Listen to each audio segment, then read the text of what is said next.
This is April and Red. Welcome to our off-grid home build. In this video, we are framing more wall sections. We had some challenges along the way, so keep on watching. Our daughter and son-in-law came down to visit us for the holidays, and we had a day to work together before Christmas. Here we are. We had got the second wall panel up, and I was kind of starting on the third wall panel, and he just volunteered to help out in any way he could, so I had him go around the perimeter and cut off those pieces of rebar that I had sticking up. They were in the way, and actually April and I had both cut our pants on it and tore our pants. And so we need to get those down, and he definitely knows his way around a construction site, and so I gave him the grinder, and he went around and cut all those off around the perimeter, so that was a big help.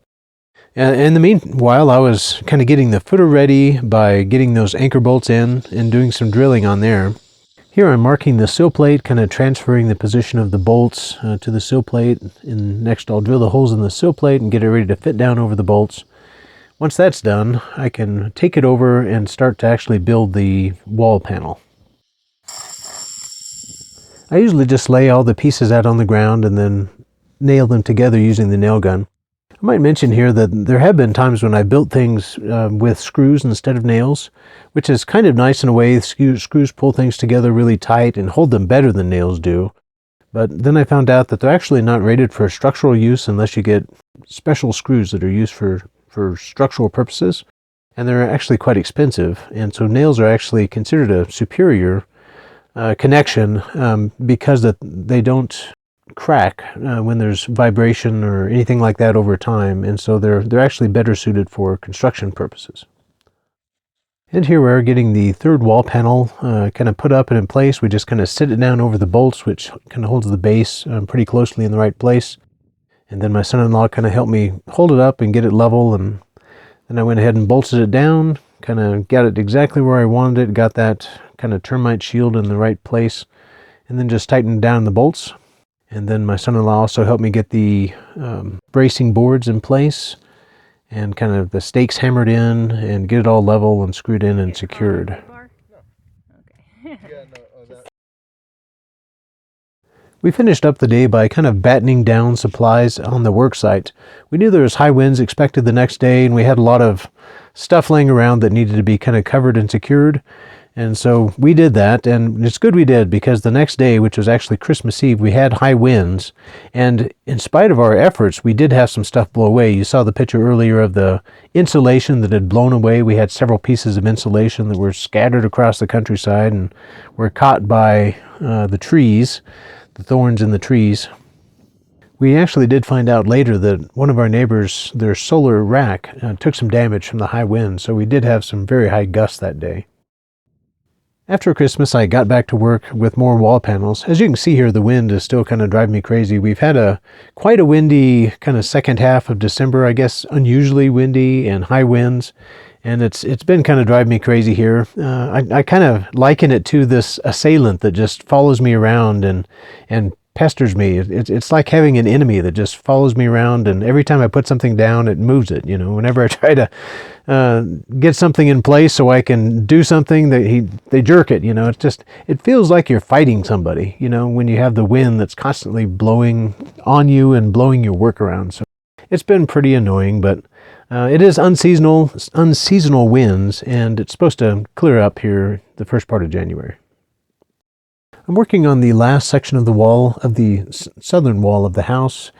Because the house is 50 feet long, it doesn't divide equally by 12, and so this last section had to be about 14 feet long, roughly. And so I had to kind of extend the 12-foot boards that I was using to make the right length of wall panel and make all that work out.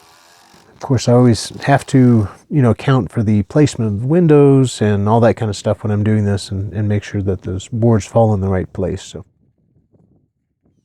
I'm working on the final section of the wall here. As you can see, I'm working kind of in the house pad now. I'm actually building it in what will be the living room of the house. I've had a little trouble finding a good flat spot to build these wall panels on since our house pad is elevated and there's grade sloping away from the house. It's been a bit of a challenge, but this one actually worked well to build it right there in the living room, so I've got it all assembled and kind of ready to stand up in its final position. The last thing to do is to finish the layers of the footer. And so The layers that I'm putting on here provide kind of a barrier between the sill plate and the foundation to keep moisture from coming up to the sill plate. And they also provide a barrier for termites. And so that's what this metal piece here is. This is a termite barrier. And so what I do is I put down one layer of this foam first, and then I put down this metal layer, and then I put down another layer of foam on top of that. And I'm doing it this way because I looked online, and there's some government requirements for certain codes in certain areas that recommended this strategy, and so it seemed like a good way to build it to me, and so that's what I'm doing. Here we raised up the final wall on this side, and we're kind of connecting it to the other wall. I used a clamp to align it to the previous wall, which is kind of braced in place, so that kind of secures that side of this section.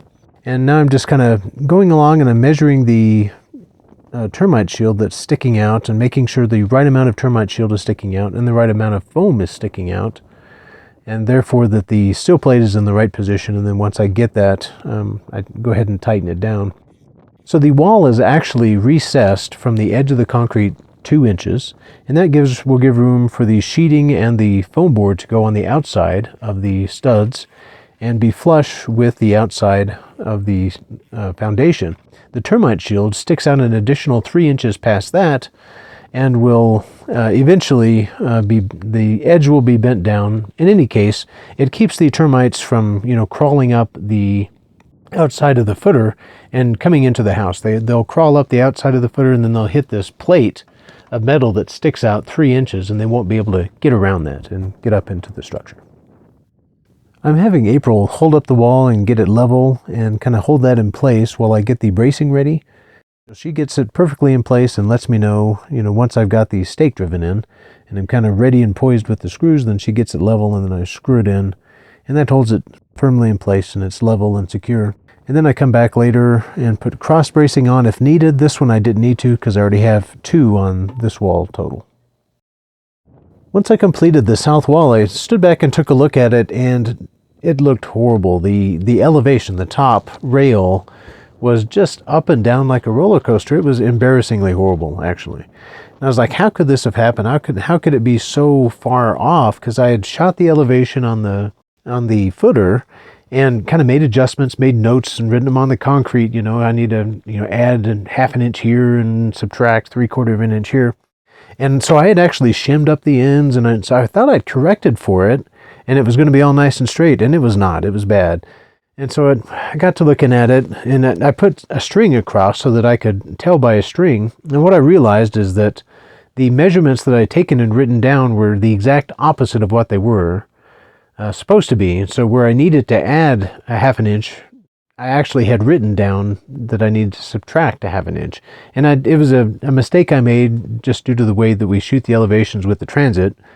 But anyway, it was a mistake, and so I ended up compensating in the wrong direction. And so I magnified the error that was already there in the foundation. In any case, I had to go back and correct everything. So I took out the shims, and then I started to actually shim up kind of the other areas that should have been high. They were actually low. And so I spent a good half a day kind of redoing this. The nice thing about, the way it was attached to the foundation is with bolts. So I could loosen those up and put shims under and adjust it and tweak on it. So in the end, I was able to get it all straightened out and corrected to where it was nice and level, but that was a bit frustrating. But the good thing is I figured it out on this one. In the next wall, I should be able to actually make the corrections in the right direction, and hopefully it'll go up straight the first time. Once I finally got the top rail of this wall all nice and level, I was able to start working on the rough-in framing for the windows and doors. And so kind of my first thing to do that is I build a little header that goes across the top that will support where the beams come down, the studs come down. Every 16 inches you have a stud, and those studs will hit the top of some of these headers. This particular window, there was no gap between the top rail and the header for the window because it's a bathroom window above the tub, and so it's high up in the wall. So anyway, that wasn't needed there, but I still built a header because the roof trusses will actually rest on one of the points above that header. So anyway, that header will bear a lot of weight. And so the headers are actually made by standing two 2x4s up on end and then sandwiching a piece of plywood between them, screwing all that together, and then attaching that to the wall above the window. Now, I'm not finishing the rough-in framing here.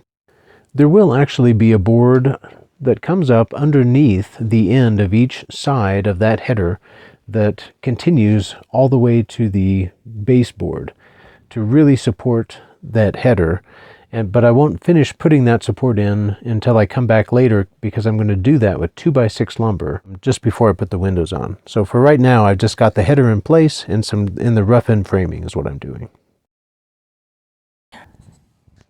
We had suspected that the prices of lumber may be going up in the future, and so we decided to go ahead and order all the lumber for our roof and pretty much all the lumber for the rest of the house while we could, or while prices were still low. And so we made a big order from Lowe's.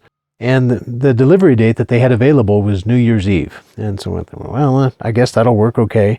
Unfortunately, the day before it rained like 3/4 of an inch. So this morning, just before this guy got here, I was really worried that he wouldn't be able to get in, or, that his truck would get stuck, or his forklift would get stuck. Fortunately, Lowe's has these really awesome forklifts. I was really impressed, actually. It's got big tires with tractor tread on them.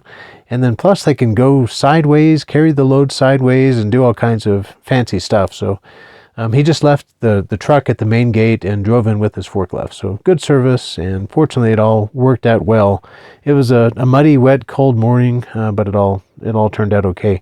And you can see in our pond there, we did get quite a bit of water, enough to start running into our pond, and there's puddles everywhere. So kind of after that, lumber got in that morning, we knew we needed to secure it and get it covered and wrapped. And so April and I spent a good part of the morning kind of wrapping in plastic and securing everything so it wouldn't blow away and get wet.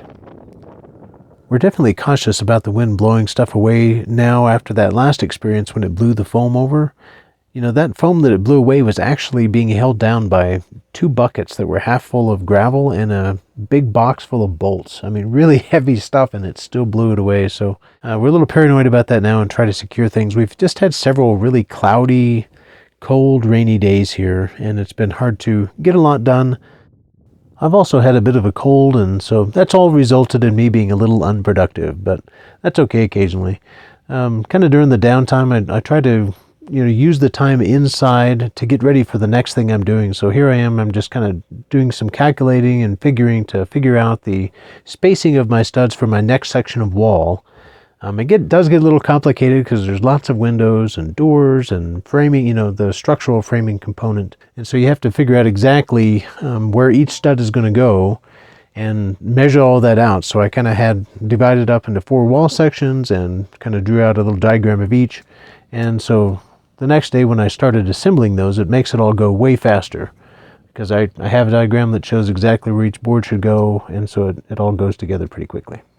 The section that I'm building here is the first section for the south side of the house, so this is the taller side of the house, and it's exciting to be putting the first one together. This will be kind of the section for the master bedroom, a portion of that side of the house.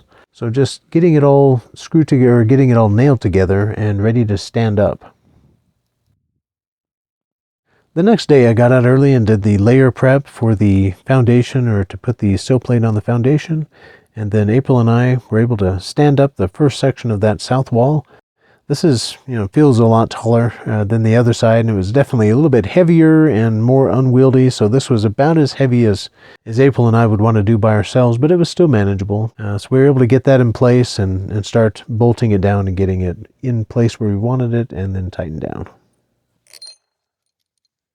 I did make some adjustments in the length of the studs on this one to adjust for the height, slope, basically the unevenness of the footer section. Hopefully I made those corrections in the right direction this time. We'll find out when the wall is up, but I tried to compensate for that so that, after I've got this thing bolted down, the top will be level. So here we put in a couple of those support boards to get it, to where it won't tip over, and then we're doing our kind of lateral support here by putting in a board that goes across several of the studs.